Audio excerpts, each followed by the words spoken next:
बांदी खुशामद करने लगी। बताइए ना कुंवर, क्या सपना देख रहे थे? बताइए ना। पहले तो राजकुमार टालमटोल करता रहा, फिर बोला, अच्छा, अब तू इतनी जिद कर रही है तो बता देता हूँ। मैंने सपने में देखा कि कल रात जब ये धोबी की लड़की उठकर यहाँ से गई ना, तो मैं भी इसके साथ चल गया। ये गाड़ी में बैठी तो मैं भी साथ बैठ गया। बांदी बोली, आप और इनके साथ बैठ गए? कुंवर, क्यों बातें करते हैं? आपको पास तो आने नहीं देती। ये आप कैसे इनके साथ बैठ गए? अरे बांदी, सच थोड़ी, सपना, सपने में। अच्छा, फिर क्या हुआ? बांदी ने पूछा। फिर क्या होता था? मैं जोर जोर से गाड़ी हिला रहा था। गाड़ी ड्राइवर को डांट रही थी कि आज ये कैसी गाड़ी चला रहा है। गाड़ी ड्राइवर बेचारा बोला, राजकुमारी, मैं तो रोज जैसे चलाता हूँ वैसे ही चला रहा हूँ। खैर, जैसे तैसे धोबी का घर आ गया। ये धोबी की लड़की धोबन के पास तो जरा नहीं रुकी, सीधा जीना चढ़कर ऊपर पहुंच गई। मैं भी इसके साथ कमरे में आ गया। क्या सजा सजाया कमरा था, लगता ही नहीं था कि धोबी का घर है। सोने चांदी का छपरखट बिछा हुआ, सोने चांदी की कुर्सी रखी। राजा के महल से भी ज्यादा खूबसूरती से सजा था वो कमरा। मैं भी कुर्सी पर बैठ गया। बांदी बोली, आप और इनके कमरे में बैठ गए? क्यों बातें करते हो कुंवर? अरे सच थोड़ी बांदी, सपने में। अच्छा अच्छा, बताइए फिर क्या हुआ आपके सपने में? बांदी ने पूछा। होना क्या था? राजकुमार बोला, इस धोबी की लड़की ने ये साड़ी जो साल भर से पहन कर आ रही है, ऐसे उतार कर फेंकी जैसे किसी भिखारी की साड़ी हो, और अपनी नौकरानी को आवाज लगाई, बांदी, हमाम तैयार है? बांदी ने जवाब दिया, हाँ कुमारी, गर्म पानी तैयार है। ये हमाम में घुसी तो मैं भी इसके साथ घुस गया। बांदी फिर बोली, आप कुंवर, आप इनके साथ हमाम में घुस गए? क्यों बेवकूफ बनाते हैं कुंवर, ऐसा कहीं हो सकता है? ओफो बांदी, तू तो सब सच समझ जाती है। मैं तो सपने की बात कर रहा था। चल, अब नहीं सुनाना तुझे अपना सपना। राजकुमार रूठा। सुनाइए ना कुंवर, सुनाइए, अब नहीं बोलूंगी। बांदी ने कान पकड़े।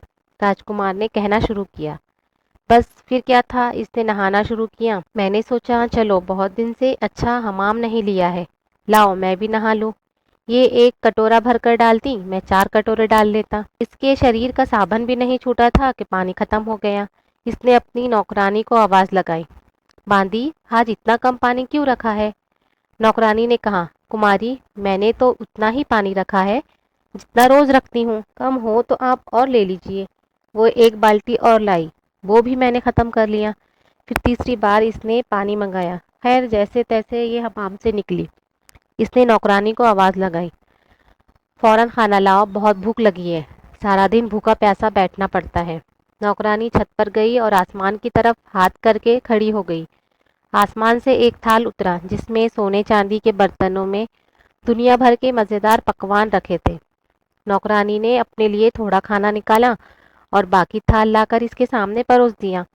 मैंने सोचा, लाओ, आज मैं भी इसके साथ खाना खा लूं। कितने दिनों से जंगल जंगल घूमते अच्छा खाना नहीं मिला था, ऐसा मजेदार खाना कि क्या बताऊं। ये एक निवाला खाती, मैं 4 निवाले खा जाता। इसका पेट भी नहीं भरा और खाना खत्म हो गया। इसने फिर नौकरानी को डांट पिलाई, बांदी, क्या है आज तू कर क्या रही है? इतना सा खाना रखा था, मैं भूखी रह गई। नौकरानी बेचारी हैरान बोली, कुमारी, मैंने इतना ही खाना अपने लिए निकाला था जितना रोज निकालती हूँ। लीजिए, आप मेरे हिस्से का भी ले लीजिए। लेकिन आज कुछ गड़बड़ जरूर है लगता है। राजकुमार ने आपसे बातचीत की है? इस पर यह धोबी की लड़की अपनी नौकरानी को डांटने लगी कि तेरी हिम्मत कैसे हुई ऐसी बात कहने की, वो मुझे कभी नहीं छू सकता। सुना तूने, इस धोबी की लड़की ने मेरे बारे में ऐसा कहा। मुझे भी गुस्सा आ गया। बाकी खाना भी ये थोड़ा सा खा पाई और मैं सब खा गया। ये भूखी रह गई। लड़की दिल ही दिल में हैरान हो रही थी कि माजरा क्या है। फिर आसमान से इसके लिए जोड़ा आया। इसने कपड़े बदले, नौकरानी ने इसका श्रृंगार किया। बस क्या बताऊं, क्या लग रही थी ये धोबी की लड़की, जो यहाँ इस गंदी मैली साड़ी में आकर बैठ जाती है। बन सवर कर ये आखिर छत पर खड़ी हो गई। रात 12 बजे आसमान से एक उड़न खटोला आकर उतरा और ये इस पर बैठ गई। मैंने सोचा, ये तो कुछ भी नहीं हुआ। मैं भी पलंग का पाया पकड़कर लटक गया। इतना कहकर राजकुमार रुक गया। बांदी से इशारा किया कि धोबी की लड़की ने थोड़ा सा रुख इनकी तरफ फेर लिया था। बांदी पूछने लगी, फिर क्या हुआ कुंवर? कुंवर बोला, बस सपना खत्म हो गया। बांदी जिद करने लगी। सुनाइए ना कुंवर, ऐसा अधूरा सपना थोड़ी हो सकता है, बताइए फिर क्या हुआ।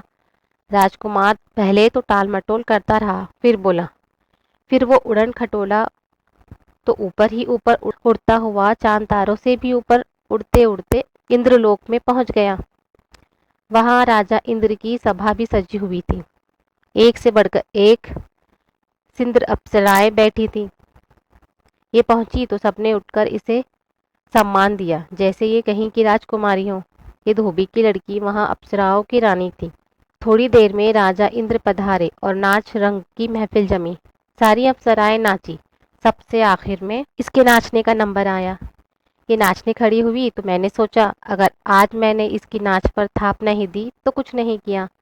मैंने तबलची से कहा, लाओ भैया, तुम थक गए होंगे, थोड़ा आराम कर लो, मैं तबला बजाता हूँ। तबलची बेचारे को कोई नजर नहीं आया, लेकिन वो वाकई थक गया था।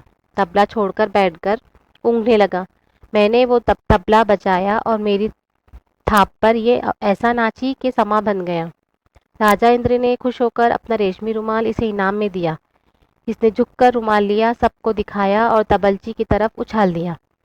मैंने जल्दी से लेकर जेब में रख लिया। इतना कहकर राजकुमार रुका। धोबी की लड़की अब पूरी तरह इसकी तरफ घूम चुकी थी। राजकुमार ने कनखियों से इसे देखा और बांदी को इशारा किया। बांदी जिद करने लगी। दिखाइए कुंवर, दिखाइए, हम भी तो देखें वो रुमाल कैसा था।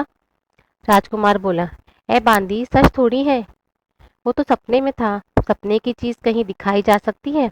लेकिन बांदी ने जबरदस्ती कुंवर की जेब से हाथ डालकर एक रेशमी रुमाल निकाला। कहीं यही तो वो रुमाल नहीं था। राजकुमार बनावटी गुस्से से बोला, तू बहुत जिद्दी है, मानती नहीं। हाँ, यही तो था, पता नहीं मेरे जेब में कहाँ से आ गया। धोबी की लड़की का घूंघट छोटा हो गया। वो पूरी तरह इनकी तरफ मुतवज्जा थी। बांदी ने फिर जिद की। सुनाइए कुंवर, फिर क्या हुआ। कुंवर बोला, होना क्या था, राजा इंद्र ने इससे दोबारा नाच पेश करने की फरमाइश की। मैंने फिर ढोल संभाला। जितना अच्छा मैंने ढोल बजाया, इतना ही अच्छा ये नाची। अब के राजा इंद्र ने खुश होकर अपनी अंगूठी इसे इनाम में दे दी। इसने झुककर इनके पांव छुए, सबको अंगूठी दिखाई और फिर तबलजी के पास डाल दी। वो भी मैंने उठाकर जेब में रख ली। बांदी फिर जिद करने लगी। दिखाइए कुंवर, हमें भी दिखाइए वो कैसी अंगूठी थी। राजकुमार बोला, बांदी, तू तो मूर्ख है। अब ये एक चीज सही हो गई इत्तेफाक से तो इसका ये मतलब नहीं कि सब बातें सच ही होंगी। लेकिन बांदी नहीं मानी और राजकुमार की जेब से वो अंगूठी निकाल ही ली और पूछा, कुंवर, क्या यही अंगूठी थी। कुंवर बोला, अरे हाँ, यही तो थी, लेकिन मेरी जेब में कहाँ से आ गई। बांदी ने इशारा किया। धोबन की लड़की का घूंघट ऊपर उठ चुका था, लेकिन राजकुमार और बांदी ऐसा जाहिर कर रहे थे जैसे उन्होंने देखा ही नहीं। बांदी ने पूछा, फिर क्या हुआ कुंवर। राजकुमार ने बोला, हुआ यूं कि नाच का तीसरा दौर शुरू हुआ। मैंने भी ऐसा तबला बजाया कि जान लड़ा दी, और ये भी ऐसा नाची कि जिसका जवाब पूरे इंद्रलोक में नहीं था। नाच खत्म हुआ, राजा इंद्र उठकर खड़े हो गए और अपने गले से सच्चे मोतियों की माला उतारकर इसे इनाम में दी। माला भी इसने झुककर ली, सबको दिखाई और तबलजी के पास रखवा दी। वो भी मैंने लेकर जेब में डाल ली। सुबह होने वाली थी। राजा इंद्र दरबार से उठकर गए और ये भी भागकर उड़न खटोले पर बैठी। जल्दी में अपने इनाम भी तबलची से नहीं लिए। सोचा होगा कल ले लेंगी, इससे क्या पता कि वो तो सब मेरे पास थे। इसका उड़न खटोला उड़ा और मैं फिर इसके पाए से लटक कर नीचे आ गया। बस यही तक देखा था कि तूने आकर जगा दिया। बांदी बोली, अच्छा, अब वो हार भी दिखाइए। राजकुमार ने कहा, अरे बांदी, वो सपना था, हार मेरे पास कहाँ से आया। लेकिन बांदी नहीं मानी और राजकुमार की दूसरी जेब से मोतियों का हार निकालते हुए पूछा कि यही था। अब तो धोबी की लड़की कुर्सी से उठकर राजकुमार के पास आ गई और बोली, कुंवर, अब तो आप जान ही गए होंगे कि मैं धोबी की लड़की नहीं हूँ, इंद्रलोक की अप्सरा हूँ। अब मेरी कहानी भी सुन लीजिए। इंद्रलोक में मुझसे ज्यादा अच्छी नर्तकी और कोई नहीं थी। राजा इंद्र रोज मेरा नाच देखकर ही दरबार बर्खास्त करते थे। एक रात मेरी तबीयत खराब थी, सर में बहुत दर्द था। दरबार से बुलावा आया तो मैंने मना कर दिया, लेकिन राजा को मेरे बिना चैन कहाँ। दोबारा बुलावा आया तो मुझे गुस्सा आ गया। मैंने कह दिया, राजा से कहना दया नाम की भी कोई चीज है इनके पास या नहीं। यहाँ मैं दर्द से तड़प रही हूँ और इनको अपने नाच की पड़ी है। संदेशा लाने वाले ने जाकर ज्यों का त्यों राजा से कह दिया। राजा इंद्र तो गुस्से में आग आग बगोला हो गए। फौरन मुझे बुलाया। मैं डरती कांपती पहुंची तो उन्होंने कहा, बड़ा घमंड हो गया है तुझे अपने आप पर। जा, मैं तुझे श्राप देता हूँ। तुझे साल भर धरती पर लड़की बनकर रहना पड़ेगा और अपनी पहचान छुपानी होगी। अगर किसी को पता चल गया कि तू अप्सरा है या किसी मर्द ने तुझे छू लिया तो तू कभी इंद्रलोक वापस नहीं आ सकेंगी। बहुत रोई, गिड़गड़ाई, माफी मांगी। राजा ने कहा, मैं अपना श्राप तो वापस नहीं ले सकता। हाँ, इतना जरूर है, तुझे रोज रात को उड़न खटोला भेजकर इंद्रलोक बुलवा लिया जाएगा, लेकिन साल तुझे धरती पर ही काटना होगा। मेरे पर नोचे गए और मुझे धरती पर फेंक दिया गया। मेरे साथ मेरी बांदी को भी धरती पर आना पड़ा। मैंने अपने लिए धोबी का घर पसंद किया और धोबी की लड़की बनकर रहने लगी ताकि किसी को शक न हो। लेकिन मेरे भाग्य में तो आपकी सेवा लिखी थी।